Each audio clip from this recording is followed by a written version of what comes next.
écoulés dans le message. Ceux qui ont de quoi noter, prenez avec moi. Nous sommes dans le livre de Daniel. Nous sommes dans le livre de Daniel et nous voulons aller un peu plus loin, quitter un peu le rivage. Quitter un peu le rivage. Quitter le rivage afin de pouvoir connaître, découvrir, être transformé par ce que Dieu est. Daniel chapitre 1 à partir du verset 1 jusqu'au verset 7. Et nous allons prendre après, pour ceux qui notent, Actes chapitre 16, verset 16 au verset 26. Daniel chapitre 1, verset 1 à 7. Daniel 1, verset 1 à 7.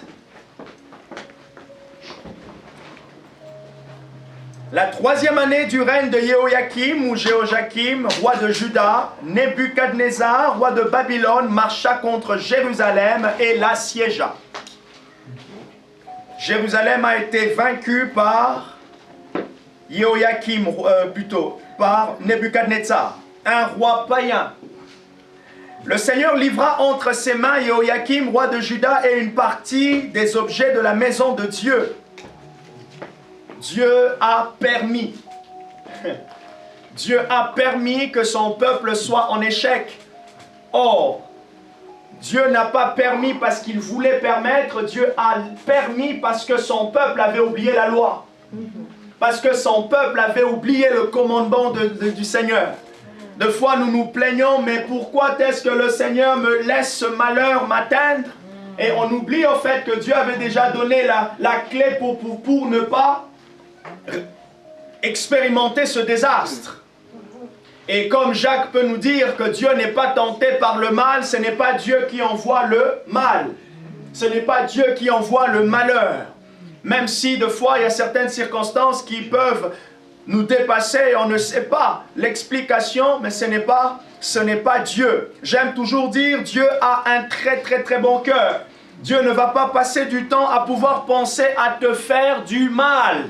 Dieu ne va pas passer du temps comme les gens peuvent dire, ah oui, mais si Dieu était bon, il allait aller s'occuper de l'Iran, de la guerre dans le monde. Dieu s'est déjà occupé des affaires du monde. D'ailleurs, il est déjà dans ces affaires-là. Absolument. Dieu, il est actif, pleinement actif dans la création. Les affaires du monde ne sont pas gérées, les affaires de l'UE, l'Union européenne, ne sont pas gérées par les hommes, les dirigeants. Vous allez me dire, oh mais c'est... Je veux dire que Dieu a souverainement laissé une part de direction aux hommes. Amen. Amen. Souverainement. Et ça, c'est la puissance et le mystère de la souveraineté de Dieu. Aïe, aïe, aïe, aïe. Si tu comprends, lorsque l'Église comprend le mystère de la souveraineté de Dieu, l'Église entre maintenant dans ce qu'on appelle la puissance de la collaboration. Alléluia. Parce que c'est souverainement que Dieu a dit, je vais travailler avec toi. C'est souverainement, Genèse chapitre 1, que Dieu a dit, faisons l'homme à notre image et à notre ressemblance, afin qu'il domine. Ce n'est pas Dieu qui domine, non, Dieu a dit que l'homme puisse dominer. Dieu a une domination sur sa création, l'homme aussi a une partie de domination. Ok? Et c'est pour cela, vous allez voir que beaucoup de choses se déclenchent lorsque l'on comprend, et on joue notre rôle. Si nous attendons Dieu partout, ben nous allons l'attendre longtemps. Et comme conséquence, la frustration va venir. La frustration est l'ami de ceux qui sont patients. Plutôt, ceux qui sont dans l'attente. La frustration vous rejoindra toujours lorsque votre attente n'a pas inclus l'action. Voilà. Bah oui, si on avait su ça. Ah, moi je suis frustré, je suis frustré, je suis frustré. Tu es frustré de quoi? Je suis frustré parce que ça ne marche pas. Je suis frustré. Alors pose-toi, est-ce que tu as tout essayé? Au fait, quel rôle tu es en train de jouer? Et si tu joues bien ton rôle, alors là, c'est la mauvaise frustration. C'est maintenant, tu dois être juste patient parce que tu es en train de faire ce qu'il faut faire. C'est pour cela, un homme de Dieu, je pense, c'est John Wesley. Oui, je crois, c'est John Wesley qui a dit, un homme de réveil. Il a dit, le réveil ne dépend pas totalement de Dieu. Amen. Le réveil dépend de l'homme aussi. D'ailleurs, il y a un texte biblique qui dit, hâtez la venue de Jésus-Christ. Qu'est-ce que ce texte est en train de dire? Précipiter la venue de Jésus-Christ. Ce texte nous encourage à enclencher, à activer. Comme l'apôtre Paul peut dire, mettez en œuvre votre salut. Ce texte nous encourage à être dans l'action et non pas dans la passivité. Même s'il y a deux choses. Quand est-ce que l'Église est dans la passivité? En fait, il y a deux mouvements. Être dans l'action actif et être aussi passif. Nous sommes passifs lorsqu'on reçoit. Mais après avoir reçu, nous sommes actifs. On reçoit la grâce, on reçoit de Dieu, on reçoit le salut en étant passif parce que ce n'est pas moi qui ai été appelé à être mis à la croix, non. Moi cette douleur-là, je ne veux pas supporter. D'ailleurs, Jésus est déjà venu, donc pourquoi vous voulez me proposer la croix? Je me colle juste sur la table là. Et alors là, les coups. Il l'emmena au pays de Shinéar, dans la maison de son Dieu. Il mit les objets dans la maison du trésor de son Dieu. Est-ce que vous pouvez imaginer ici la honte? Est-ce que vous pouvez imaginer les objets de culte de la maison de Dieu se sont retrouvés dans la maison de l'idolâtrie? La saleté. Des choses qui sont pures, saintes, se retrouvent dans un environnement impur.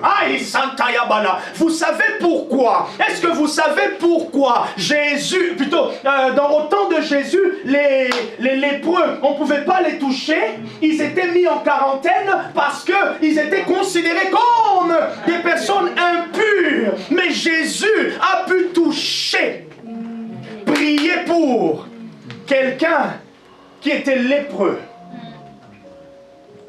Et il lui a dit, va te montrer chez les sacrificateurs. Jésus était simplement, à travers cette phrase, était en train de mettre en cohérence la loi et son action. Comme pour dire, il n'est pas venu abolir la loi, parce que lorsque la loi était révélée, il était parmi ceux qui révélaient la loi, parce qu'il est lui-même Dieu. Quand je dis il est Dieu ici, ce n'est pas que Dieu le Père, c'est lui. Il est Dieu dans l'essence de Dieu. Lorsqu'on parle de Dieu, il y a trois personnes. On distingue trois personnes. Dieu le Père, le Fils et le Saint-Esprit. Et les trois sont un. Les trois sont d'accord même. Est-ce que ça va? Verset 3. Le roi dit à Aphénaz, chef des eunuques, d'amener quelques-uns des Israélites de race royale ou de famille de dignitaires, de jeunes gens sans défaut corporel, de belle apparence, doués de toute sagesse, d'intelligence et d'instruction, capables de servir dans le palais du roi et à qui l'on enseignerait les lettres et la langue des Chaldéens. Le roi leur fixa, j'aimerais que vous puissiez souligner, leur fixa pour chaque jour, ou dans d'autres versions, c'est quoi? Leur imposa, ou leur assigna, leur donna l'ordre, soulignez ça, leur assigna, leur donna l'ordre. Chez moi, c'est leur fixa pour chaque jour une portion de mets de sa table et du vin dont ils buvaient. Pour dire qu'ils avaient tellement le privilège que chaque jour, leur menu était dicté, venait du palais royal. Comment tu peux savoir que tu as un privilège lorsque celui qui est à la tête d'une organisation te traite avec beaucoup plus de proximité? Et regardez comment on n'imagine même pas le privilège que Dieu nous a donné. Il nous a accueillis dans sa présence. Il nous a attirés. Et Hébreu dit qu'il a ouvert par Christ le chemin du sanctuaire. Et nous nous approchons toujours comme des personnes qui sont éloignées. Nous nous approchons de Dieu en prière comme des personnes qui pensent qu'ils sont en train de parler à quelqu'un donc qui a fermé sa porte. J'aimerais il nous reste 3 jours. Dans 1 heure à peu près, on termine notre jeûne. Et le 6e jour est fini. Le 7e jour plutôt est fini. Il nous reste 3 jours. Et après ce jeûne, il y a aussi la vie chrétienne continue. Mais comment est-ce que tu vas t'approcher de Dieu? Comment tu vas t'approcher de Dieu? Est-ce qu'en pensant que sa porte est fermée, son cœur est loin de toi? Le roi leur imposa. Ah, j'avance. Regardez.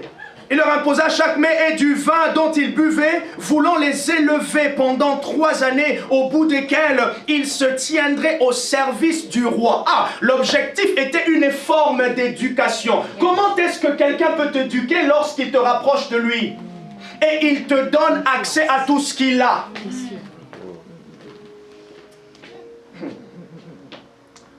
Verset 6. Il y avait parmi eux d'entre les fils de Juda, Daniel, Anania, Michaël et Azaria. Le chef des eunuques. Tu peux augmenter légèrement, s'il te plaît. Le chef des eunuques leur imposa. Regardez le verset 7. Soulignez aussi, leur imposa à Daniel. Leur imposa des noms. À Daniel, celui de Belchassar. À Anania, celui de Shadrach. À Michaël, celui de Meshach, et à Azaria, celui d'Abednego. Est-ce que vous avez vu ça? Mon thème, oui. Mon thème ce matin est Daniel, 2 points, liberté en captivité. Mon thème ce matin est Daniel, 2 points, liberté en captivité. Ou d'autres, ou libre en captivité. Est-ce que vous voyez ici le jeu de mots? Oui. Vous avez perçu le jeu de mots? Libre en captivité. Et j'aimerais encourager l'Église, parce que lorsque j'étais on parlait le vendredi, c'est une idée qui m'est venue comme ça. Et le Saint-Esprit a ouvert mon intelligence pour que je puisse comprendre quelque chose de très intéressant. Et je crois vraiment que ça va fortifier tout un chacun. Libre en captivité.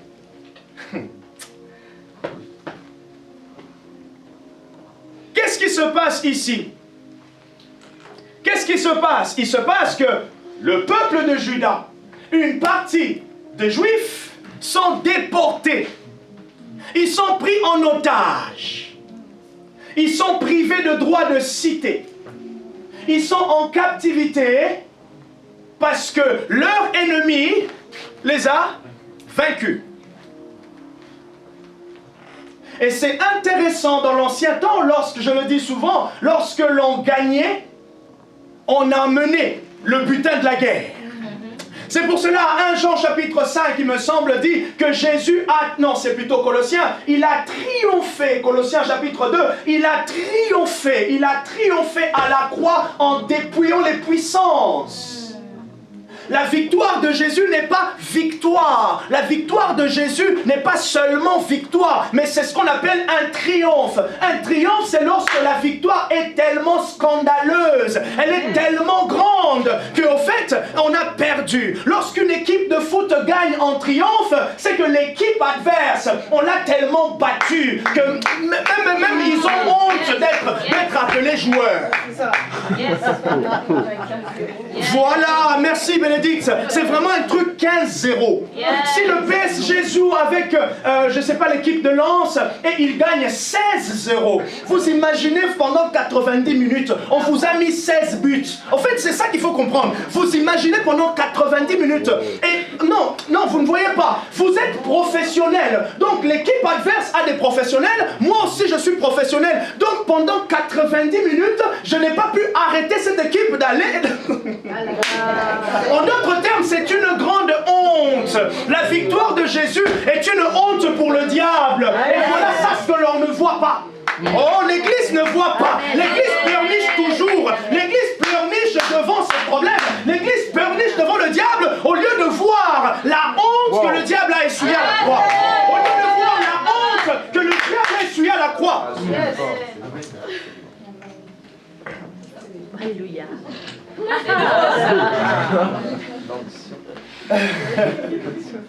Le triomphe à la croix, c'est un triomphe. À la croix, c'est un triomphe et ça ne reviendra plus. Même si ça revient, c'est la même victoire. Même si ça revient autant de fois, c'est la même victoire. C'est la même victoire. Voilà pourquoi Paul a dit, il a dépouillé les puissances. Paul est en train d'utiliser des termes que ses auditeurs vont comprendre. Bien, ami. Il a dépouillé. Je ne veux pas te... C'est moi que tu vas dépouiller. Tu vas dépouiller. En gros, tu m'as vaincu. Donc, il me dit, donne-moi tes lunettes. Donne-moi ta veste. Donne-moi ta ceinture. Bon, je ne peux pas parce que... Ok. C'est ça le dépouillement. Il a dépouillé le diable. Merci beaucoup. Il a dépouillé le diable. Il a enlevé tout ce qu'il pouvait posséder. Ah, Shekata. Notez ce passage, Colossiens chapitre 2, à partir du verset 10, je crois, jusqu'au verset 13 ou 14. Il a dépouillé, et la Bible dit, par Paul, les puissances, les autorités, il les a dépouillées de leur pouvoir. Et ce qui est intéressant, c'est de savoir d'où est-ce qu'ils tiraient leur pouvoir. Du péché. Mais maintenant, l'apôtre Jean, plutôt le prophète Jean-Baptiste nous dit quoi? Voici l'agneau de Dieu qui ôte le péché du monde. Puisqu'il a ôté, il a résolu le problème de ce qui te rendait, toi et moi, faillibles et incapables. Il a restauré à la source la puissance et l'autorité. Amen. Oh, il a restauré. Jésus a restauré à la source la puissance et l'autorité. Voilà pourquoi l'Église n'est pas sans puissance, mais l'Église est ignorante de son autorité, de sa puissance. L'Église n'est pas sans puissance, elle est ignorante. Elle est ignorante de son autorité, de sa puissance. Yes. Ça c'est vrai. Libre, mais en captivité. Il récupère. En Lingala, dans ma langue, on dit Soni. Soni, ça veut dire la honte. Vous Donc, il vous gagne. Il prend quoi? Il prend vos enfants. Il prend même votre paix. Il vient. Oh! Donc, il prend vos chats, vos lapins, il prend vos, hamsters, ragondins, ok? Il prend tout, vos pitbulls, vos tablettes, bon, Corinne, il prend tout. C'est une honte. Il rentre dans le temple de Dieu. Il rentre dans le temple de Dieu, il prend les ustensiles du culte. Ce sont des choses qu'il ne fallait pas toucher parce que Hur était mort. Hur était mort parce qu'il voulait permettre à ce que l'arche de l'alliance ne tombe pas. Mais il a été tué, frappé. Et là, un païen rentre dans le temple du Dieu saint. Et il est, aïe, aïe, aïe, aïe, c'était une honte pour Dieu. Ah, Machakatoria Mana. C'était presque inconcevable. Ah! Libre, il ne fallait pas toucher. Il ne fallait pas toucher. Et pour couronner tout ça, il continue, il prend les enfants. Et pour aller plus loin, qu'est-ce qu'il fait? Il leur donne un autre nom. Je vais vous expliquer. Voilà pourquoi j'ai dit ici, liberté en captivité. Mais maintenant, ce que j'aime en fait, en lisant l'histoire de Daniel, vous allez comprendre que Daniel n'a pas un homme qui était en captivité, mais il a vécu comme un homme libre. Et c'est ça qui est intéressant. Il a été pris en déportation, mais il n'a pas perdu sa liberté. Et au fait, moi, ce qui m'a choqué, lorsque je comprenais ça, je me suis dit, waouh, nous sommes plusieurs à perdre notre liberté avec un petit problème. Nous sommes plusieurs à perdre notre liberté lorsque, à un moment donné, ça ne va pas très bien. Ah, j'aimerais restaurer, j'aimerais encourager quelqu'un ce matin pour lui dire, tu es libre. Amen. Yes. Regardez avec moi. C'est quoi une captivité? Selon la Bible, une captivité, c'est la privation de liberté, ou en d'autres termes, c'est un emprisonnement. Donc, on comprend ici que les Juifs qui furent déportés étaient en réalité des prisonniers de guerre. Ok. L'aspect spirituel ici est que Daniel et ses compagnons ont été sortis de la ville où ils adoraient leur Dieu pour se retrouver dans une terre idolâtre. Des hommes libres qu'ils étaient, ils sont devenus prisonniers, privés de la liberté d'adorer leur Dieu. Des hommes libres qu'ils étaient, ils sont devenus prisonniers de pouvoir adorer leur Dieu. Qu'est-ce qui se passe lorsque on te prive de ta liberté? Qu'est-ce qui se passe lorsqu'un chrétien perd sa liberté? Oh, skapaya là-bas. Or, l'évangile de Jésus-Christ, la bonne nouvelle de la croix, nous dit que nous sommes libres. Galates chapitre 5, verset 1. Si Christ vous a franchi, vous êtes réellement libre. Et ce que j'aime avec l'apôtre Paul, c'est que l'apôtre Paul, c'est comme si, non, c'est moi qui ai suivi l'apôtre Paul. L'apôtre Paul dit que nous avons été libérés de l'esclavage pour être esclaves. L'apôtre Paul dit que nous avons changé de camp d'esclavage.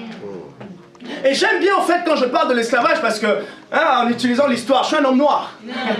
Ah non, je suis clair, j'ai oublié. Non, je suis clair. L'apôtre Paul dit, nous étions tous esclaves du péché. Mais maintenant, nous sommes passés de l'esclavage du péché à l'esclave de Christ. Or, sont libres, selon l'évangile, ceux qui sont esclaves de Jésus.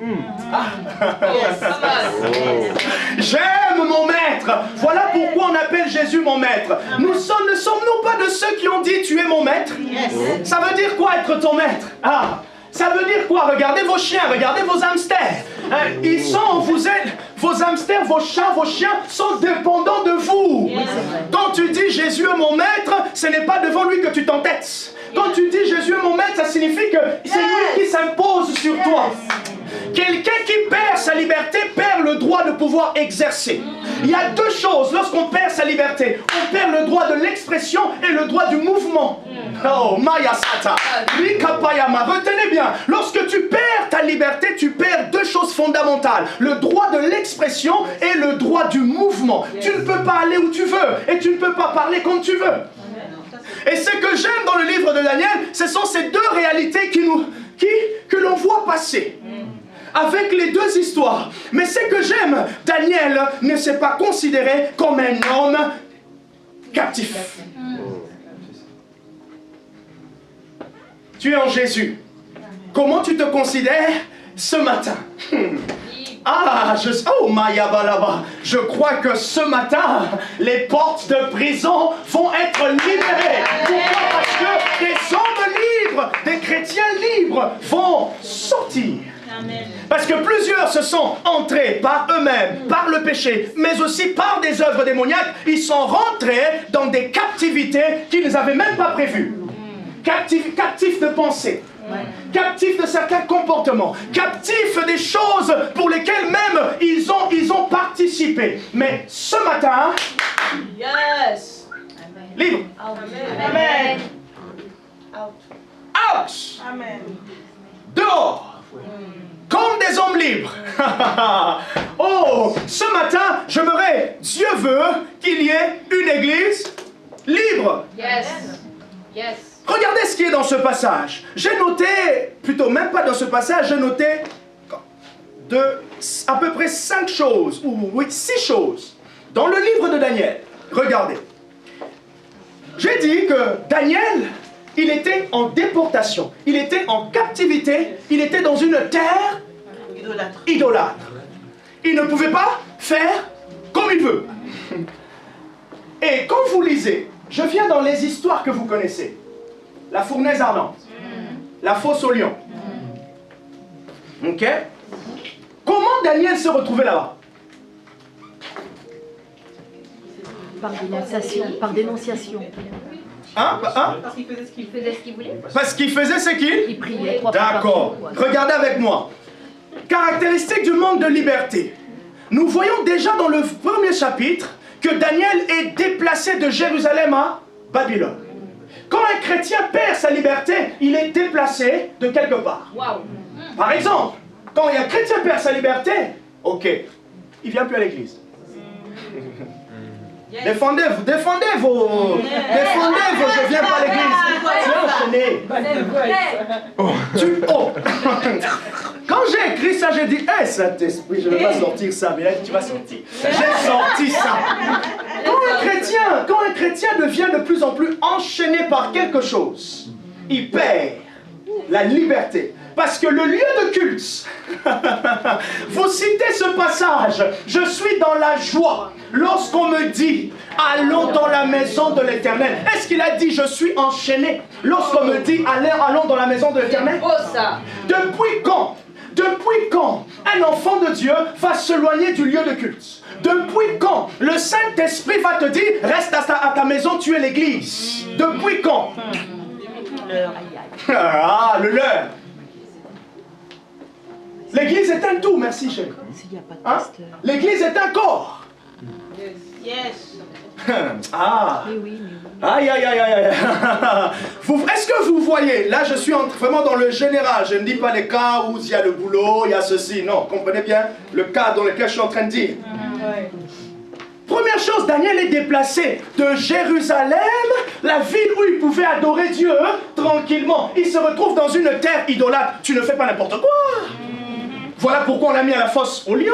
Voilà pourquoi il était dans la fournaise ardente. Oui, lui il n'était pas, mais ses compagnons. Ouais, pensez un peu, ses compagnons. Oh. Ah. Oh, est-ce qu'il y a des hommes libres? Est-ce qu'il y a des chrétiens libres? Déplacé de Jérusalem, tu perds ta liberté lorsque tu ne peux plus aller dans ton lieu secret. Amen. Ça veut dire ton lieu de prière. Ton lieu où tu rencontres le Seigneur. Ça peut être ta chambre, ça peut être un moment, un espace, un temps dédié. Oh, chrétien, ah oui Seigneur, tu as fait ceci, tu as fait cela, mais j'ai l'impression que tu ne comprends pas que tu as une captivité qui s'attache à toi. Une captivité mentale, une captivité des réflexions. Mais moi, j'ai toujours pas du temps. Parce que moi, je m'aurais prié 30 minutes. Mais tu veux arriver à 30 minutes, tu n'arrives même pas à faire 10 minutes, 5 minutes. Tu veux arriver à 30 minutes, tu n'arrives même pas à te dire, maintenant je commence. Résolution. Ah, hey, leva machayata. Liberté en captivité. Ah, l'église, nous venons chanter. Je suis libre, je ne suis plus esclave, mais nous sommes esclaves. Esclaves de notre moi. Esclaves de venir à l'église quand tout va bien, quand il fait beau, encore comme ça là. Ouh, shada baba baba. Tu aimes bien là le café sur la terrasse.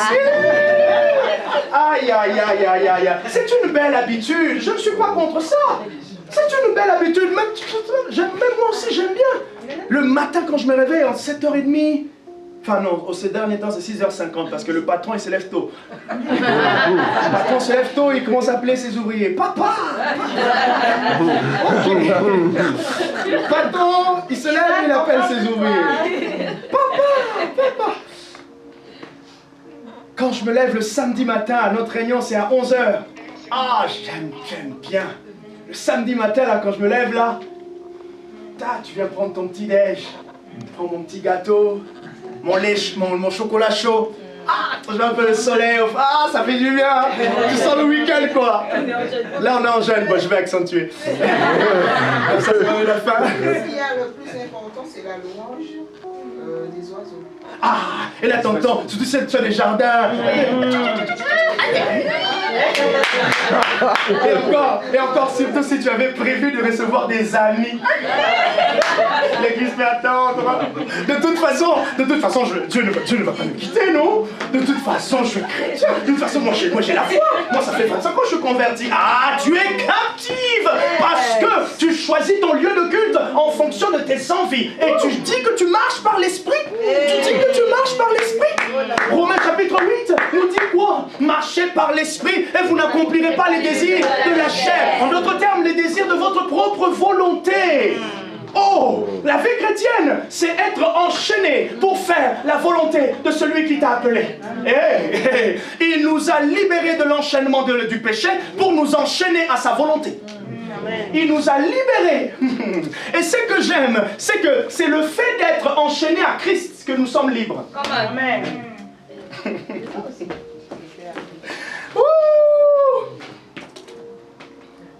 Est-ce que tu peux retourner dans ton lieu de prière? Est-ce que tu peux retourner dans ta Bible? Va et cache-toi. Est-ce que tu peux retourner?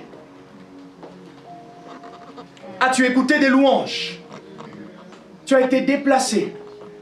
Tu n'arrives plus à maîtriser tes pensées. Tu n'arrives plus à revenir dans la zone de paix. Ah, il y a quelque chose, il y a comme un voleur. Il y a comme une attirance au fait d'un voleur. Daniel chapitre 1, verset 3, le roi Akpenaz amena quelques-uns des Israélites de race royale et de famille dignitaire. Il n'a pas pris aussi n'importe qui. Il n'a pas pris n'importe qui. Ah pasteur, moi je me dis, pourquoi seulement moi? Mais tu sais pas que c'est toi, tu es la seule personne qui est convertie dans ta famille. Pourquoi on va prendre une autre personne?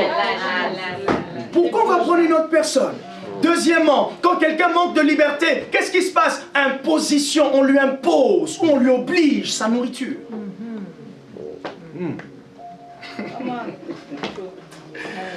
Qu'est-ce que l'ennemi ne t'a pas imposé depuis un moment? Il t'a imposé un système de réflexion. Tu ne penses que t'es nul. Tu ne penses que... C'est une nourriture que tu es en train de donner à ton âme, à ton être intérieur.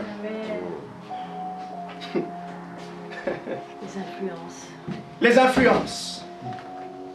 Troisième chose qu'on voit ici, deuxième chose, obligation ou imposition de nourriture. Daniel 1, verset 5, partie A.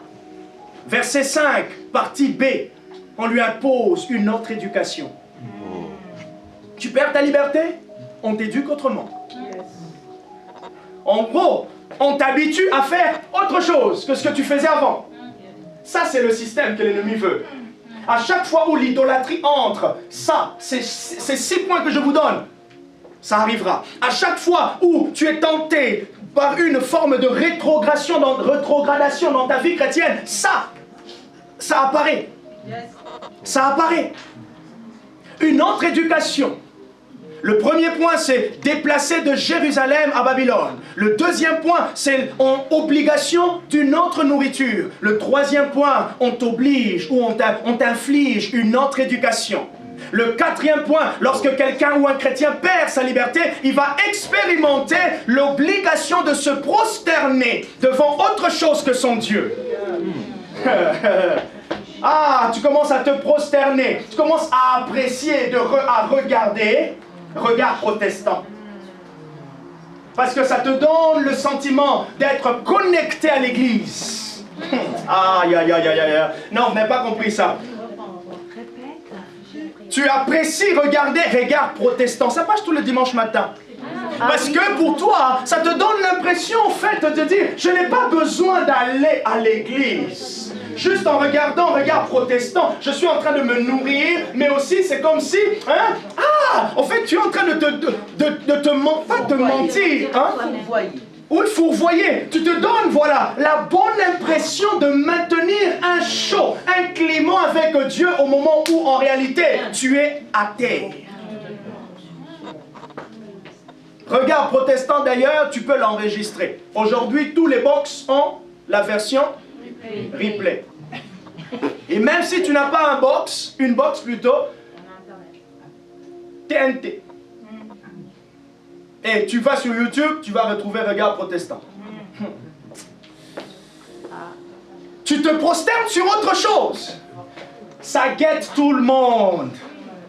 Ça guette tout le monde. Ça guette tout le monde. Mais maintenant, il y a certaines personnes qui se lèvent et disent non.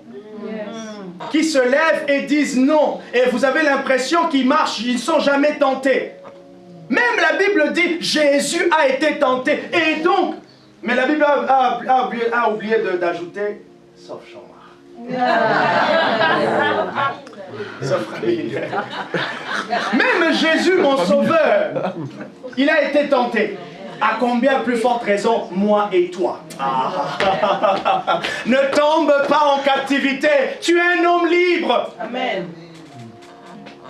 Cinquième chose, lorsque tu commences à être, lorsque tu perds, l'ennemi commence à te faire perdre ta liberté de foi. Qu'est-ce que tu expérimentes? Tu expérimentes une forme d'accusation. Des accusations mentales, des accusations intérieures, des accusations calomnieuses. Daniel n'a-t-il pas expérimenté des accusations? C'est à cause de ces accusations qu'il y a eu Daniel et ses compagnons. Qu'il y a eu quoi? La fournaise. À cause de ces accusations, il y a eu quoi? La fosse au lion.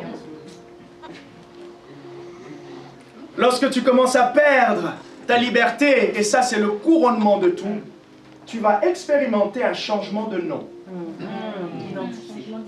Voilà, changement d'identité. Et ça, c'est très frappant. Dans l'ancien temps, lorsqu'on te donnait un autre nom, on ne disait pas simplement que ton identité changeait, mais cela veut dire on réorientait ta destinée. Ça veut dire ton avenir. Or, la Bible dit qu'en Christ, nous portons un autre nom. Ça veut dire qu'en Jésus, il a réorienté aussi notre destinée.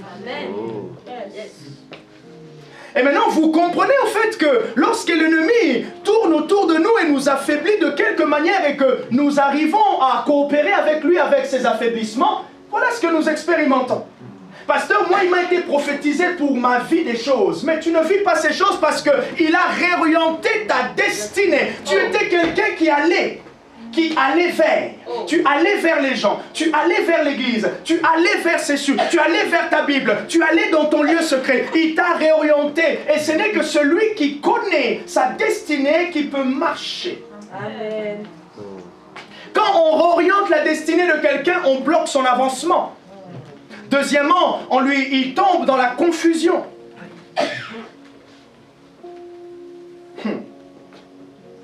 Ne sommes-nous pas plusieurs à peut-être expérimenter ça? Genèse 41, verset 45, même Joseph, lorsqu'il est arrivé en Égypte, comment on l'a appelé? Tsaphna Panéa. Et on lui a donné une femme. Lorsque Jacob se bat dans la nuit avec un ange, il lui demande son nom, mais avant ça, on lui a donné aussi un. On a changé sa destinée. Il est appelé maintenant Israël. Ah.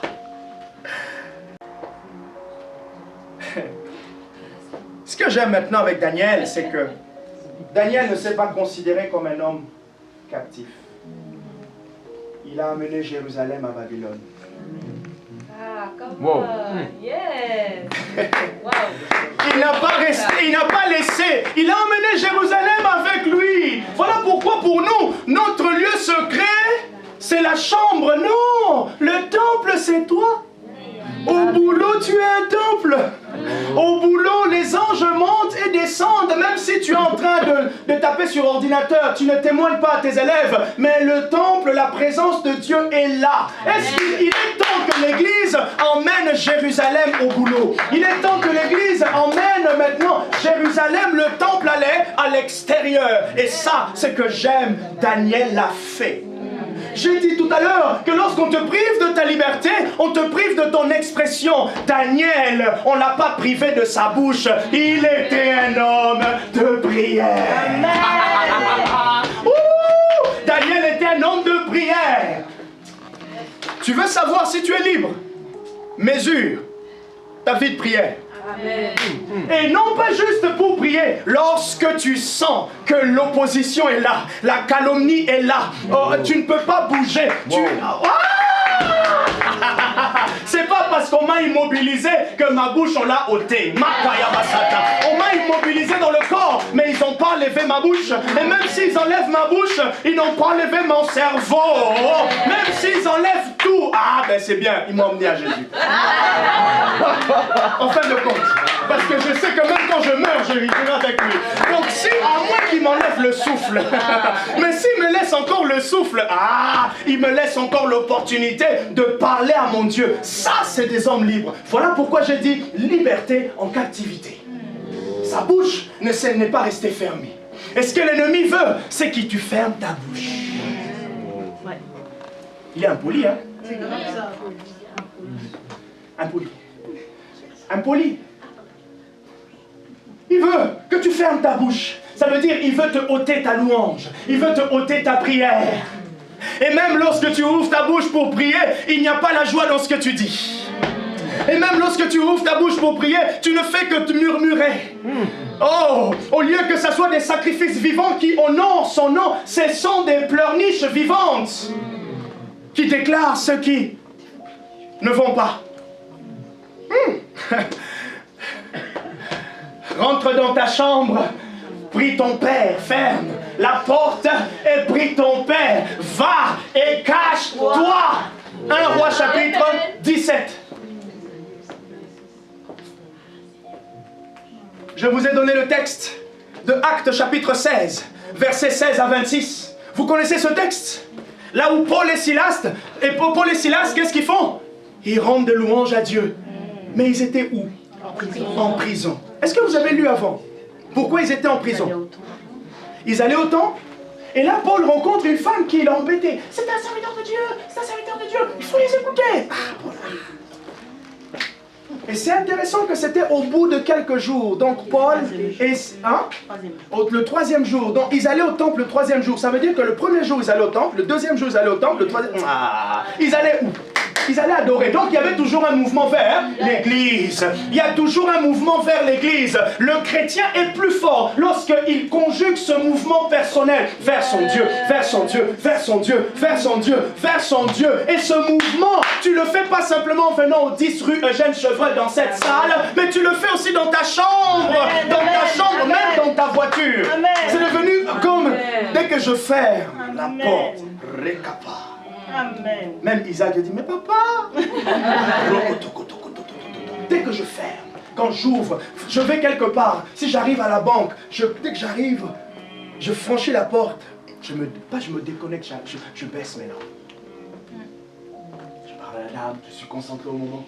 Dès que je sors, je prie que vous me voyez. Karen m'avait vu un jour en voiture. Oui. Elle m'a croisé un jour en voiture. Elle m'a dit, je t'ai vu en train de... Sûrement tu parlais en langue. J'ai dit, Karen, mais bien sûr. Rekato Sata. Elle m'a vu en voiture. Le jour où vous me voyez, on verra en voiture.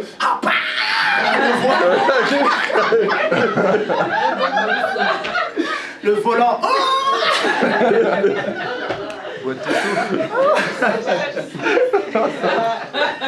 Non mais c'est pas en voiture.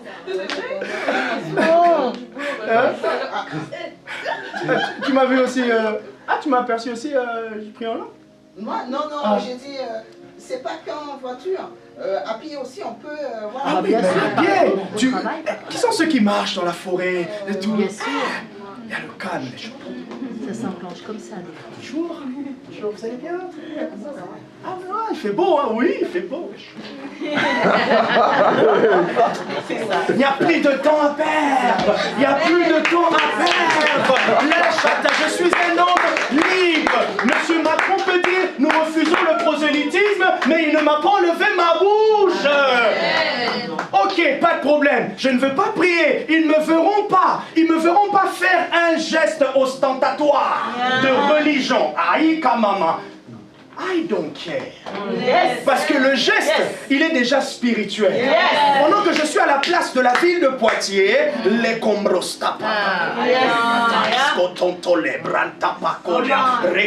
Et ce qui est fou, hein, ce sont ceux qui accusent spirituellement spirituellement, de ne pas faire le geste ostentatoire, c'est eux qui voient qu'il y a un geste qui se fait ici. Mais on ne sait pas l'arrêter. Mais non, mais bien sûr, pourquoi vous allez m'arrêter? Comment vous pouvez m'arrêter? Ah, Chakato, ah, je regarde, ils mangent leur glace, je les attire à toi, et même à un moment donné, ils me voient faire ça, mais ils ne savent pas que j'ai béni la terre. Je rentre dans cette mairie. Alléluia. Je regarde. Ils sont en train de voir que c'est un homme qui se parle à lui-même. Il parle sur son débracato. Ah, Jésus, merci parce que ce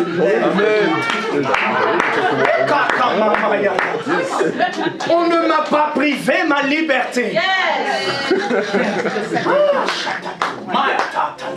Quand mes élèves ils partent en pause. 15 minutes. L'atelier est transformé en un sanctuaire divin. Oh, amen.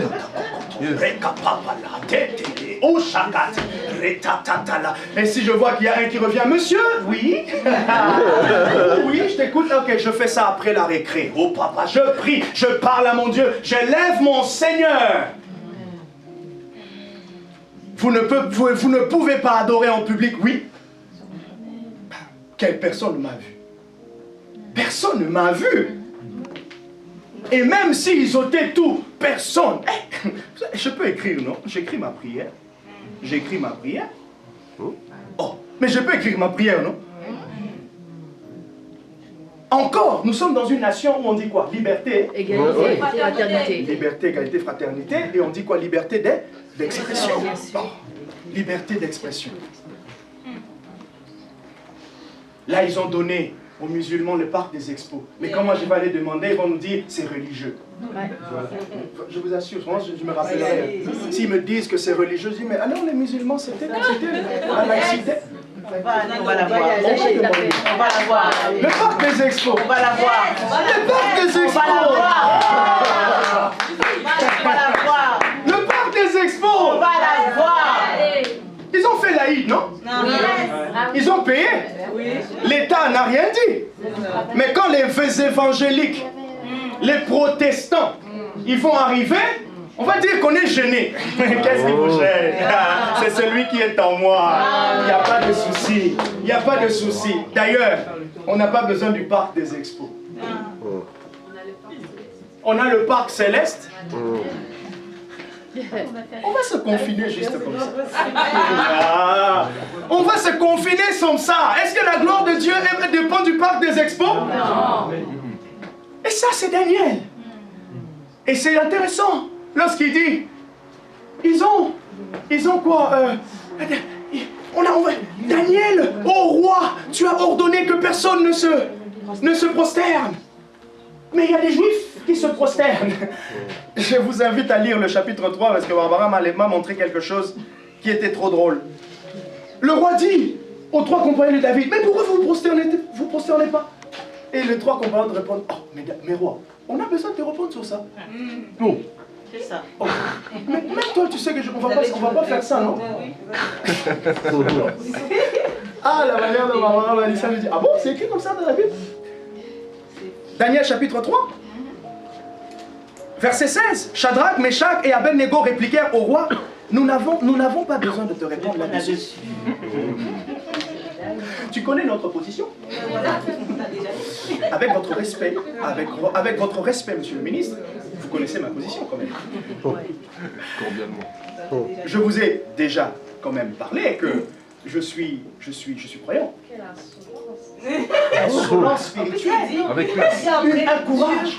Et regarde le verset 17. Si cela doit être notre Dieu que nous servons, peut nous délivrer. Il nous délivrera de la fournaise ardente et de la main au roi. Hey! Donc ça veut dire, bon, c'est pas très grave que je sois en garde à vue. C'est pas très grave que vous me ôtez ceci, cela. Dieu me permettra d'avoir. Ah non.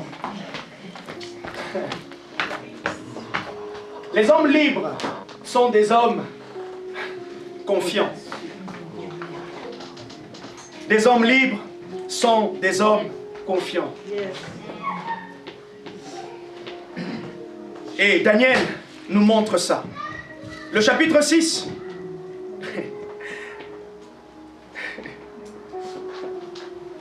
On accuse Daniel par certains de ses collaborateurs. Et Daniel dit, ok, vous venez avec moi dans la chair. Moi, je vais venir vers vous en esprit. Je vais terminer par dire ceci. Je me rappelle, je crois que c'était en décembre, je suis allé voir, nous étions avec quelques personnes de l'église, les jeunes, voir un éminent prophète, en tout cas il est connu. Et il a dit quelque chose rigolo. Il a dit, des fois je m'étonne quand j'entends des fois les témoignages de certains enfants de Dieu qui disent, tiens, pasteur, moi on m'embête ces derniers temps, j'ai l'impression que le diable n'arrête pas avec moi. Il a dit, moi je sens, je sens que le diable vient m'embêter. Il m'embête. Mais je vais lui faire voir ses couleurs. Il a dit, je vais commencer déjà par enchaîner 3 jours là, à sec, de telle heure à telle heure. Yes. Première chose. Yes. Si je vois qu'il ne bouge pas, je pousse encore 3 jours, je dors par terre. Yes. Si je vois encore qu'il ne bouge pas, je continue. Pour les 3 jours, ou 5 jours, ou 7 jours, peu importe. Je jeûne de la même manière. J'ajoute la Sainte Seine. Sainte Seine. Yes. Quand je termine, je vois qu'il ne bouge pas. Je continue encore et j'ajoute dans tout ce que je suis en train de faire. J'amène mon offrande à Dieu. Yes. Il a dit, c'est fou comment de fois à l'église, on ne connaît pas ce qu'on appelle la sacrificature. Et j'aimerais vraiment encourager l'église. L'église, vous avez les ressources. Vous avez les clés. N'attendez pas de venir jeûner avec le pasteur pour ouvrir les portes que vous pouvez ouvrir par vous-même. Je sens que ça titille un peu ces derniers temps. Mais en même temps, j'ai remarqué que depuis que j'ai commencé un peu ce travail, j'étais un peu chamboulé. Je dis à ma femme, est-ce qu'on ne peut pas consacrer un petit 1 heure? Le divertissement là, de M6 là, qui est à 20h30, tu arrêtes un peu. Tu entres pendant 3 jours simplement, 3 jours. Vous priez ensemble. Tu vois, est-ce que la calmie revient un peu? Non, on dirait que, ok, tu pousses encore un peu, tu ajoutes le jeûne. Et nous, on fuit les ressources qui nous sont données à disposition. Et là, pendant ces 3 jours, c'est 1 heure que vous priez ensemble. Tu dis, je vais lire ma Bible. Tu prends ta Bible. Makata, tu prends ta Bible. Et là, tu ne prends pas le portable. Yes. Tu prends le papier. Yes. Tu tiens ta Bible comme ça. Tu pries en langue. Mais ça aussi, vous ne le faites pas. Je m'étonne. J'enlève même mes lunettes pour que vous voyez bien. Je m'étonne. Étonne-toi, papa. Tu prends les langues. Tu parles en langue. Tu as été baptisé en langue, ça y a 28 ans. Mais les syllabes ne se sont pas développées. Tu rentres un peu en langue. Les mamans, Seigneur, non. Il y a des colères saintes. Il y a des colères saintes. Il y a des colères saintes. Des colères saintes que tu peux prendre. Tu prends ces colères-là. Cette colère de Dieu. J'ai l'identité en Christ. Je suis ceci. Je suis cela. Tu fais les 100 pas. Yaba. Et en plus, tu choisis. Ce dernier tour, je ne veux pas dormir à telle heure. Où je vais dormir. Je m'en couche souvent à 22h. Je me lève à minuit. Minuit 30. Je prie 1 heure et je m'endors. Les 100, tu pries à la nuit. Parce que tu sais, il y a une puissance dans la nuit. Simplement, tu es en train de dire à Dieu, moi aussi je m'énerve. Moi aussi je m'énerve. Moi aussi je prends position. Ça, c'est le comportement des hommes libres. Et nous, on va collaborer avec le canapé. Discipliné aussi. On va collaborer avec la couette. Tu te lèves jamais tôt, mais tu commences à te lever tôt. Tu prends juste 30 minutes en te levant. 30 minutes simplement. En fait, tu changes juste ton comportement. Tu changes juste tes habitudes. Et ce qui est beau avec Daniel, chaque conflit qu'il a eu, il a emprunté, appliqué une autre habitude. Lisez, lisez. Je vous invite à lire. Je vous invite à lire les 7 premiers chapitres. Les 7 premiers chapitres. Le conflit. On vient l'attaquer. Le chapitre 1. Daniel résolut de ne pas s'essuyer. Le chapitre 2, c'est la conséquence de la bénédiction du chapitre 1. Le chapitre 3, on l'amène à la fournaise ardente. Parce que, on les emmène, oui, je vais terminer. On les emmène, ses compagnons, à la fournaise ardente. Parce qu'ils ont refusé de se prosterner. Maintenant, le chapitre 4, quand on les a amenés au chapitre 3, dans la fournaise ardente, ils ont vu que Dieu s'est révélé. Qu'est-ce qui se passe au chapitre 4? Le roi lui-même dit non, le Dieu de Daniel, hey, on va l'élever. Donc, conséquence de la consécration. Le chapitre 5, c'est aussi la conséquence. Le témoignage, nous on dit en lingala, on dit témoignage est cueilli. Le témoignage c'est répandu. Oh, mais roi, oh, tu as eu un problème dans ton rêve? Ah, t'inquiète pas. On a un homme. Il a quelque chose. On s'est opposé à lui plusieurs fois, mais on s'est arrêté. Chapitre 5. Le chapitre 6, il a à peu près 80 ans. Comme s'ils ont oublié. Ben oui, c'était un autre roi. Un autre roi. Peut-être une autre génération. Peut-être d'autres gouverneurs, ils ne savaient pas un peu comment travailler avec Daniel. Oh, ok, ça va. Daniel a dit, c'est pas grave. Le matin, à midi, le soir. Ah, quel programme! 3 fois par jour. Moi, je vais vous signer ici. 3 fois par jour. Il est dit, il tourna, il laissa la fenêtre en disant, aïe, aïe, aïe, aïe, aïe, aïe, en direction de Jérusalem. Quel homme prophétique! Ce n'est pas parce que tu n'es pas à Jérusalem prophétiquement, physiquement, que tu as perdu le positionnement prophétique de Jérusalem. Ce n'est pas parce que ce jour-là, ce mercredi-là, il n'y a pas culte et tu m'as appelé, je n'ai pas répondu, que Jésus n'est pas là. En même temps, tu m'appelles à 9h45. Je suis avec les élèves. J'ai vu ton appel, mais je ne peux pas répondre. Mais Jésus est là. Tu m'appelles à 13h. J'étais peut-être en pause. Ce jour-là, on n'était pas en jeûne. Donc je mange.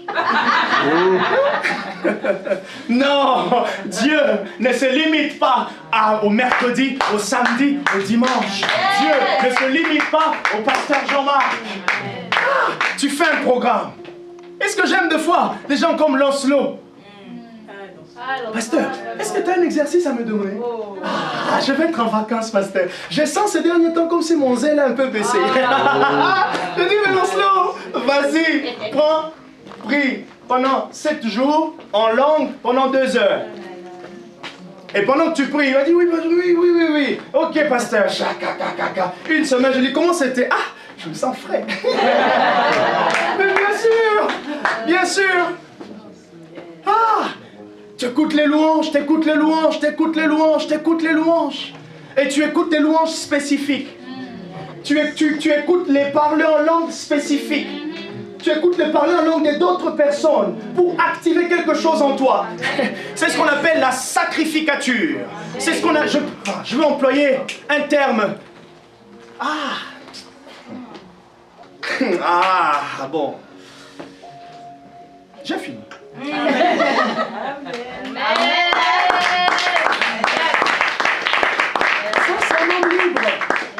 Ça, c'est un homme libre. Pendant que tu fais ça, tu regardes, est-ce que mon caractère, mon comportement, tu regardes, tu checkes, tu te repens. La repentance. On pense que juste, mais moi je fais pas, moi j'ai pas de porno, moi je regarde pas ces sites, mais c'est juste que la repentance, tu renonces, tu croyais au mensonge, tu changes de direction, tu croyais au mensonge, tu pensais, tu te repens.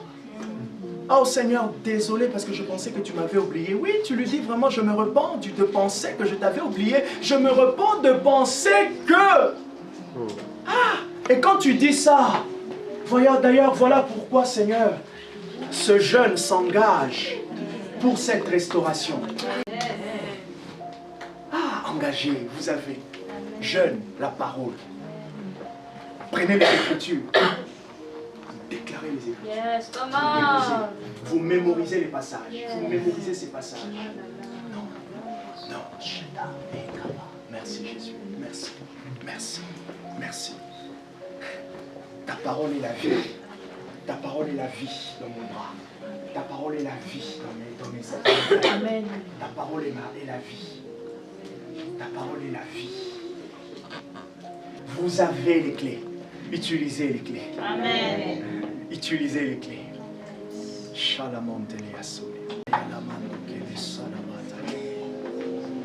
Que le dévoreur ne soit plus. Que le voleur ne soit plus. Amen.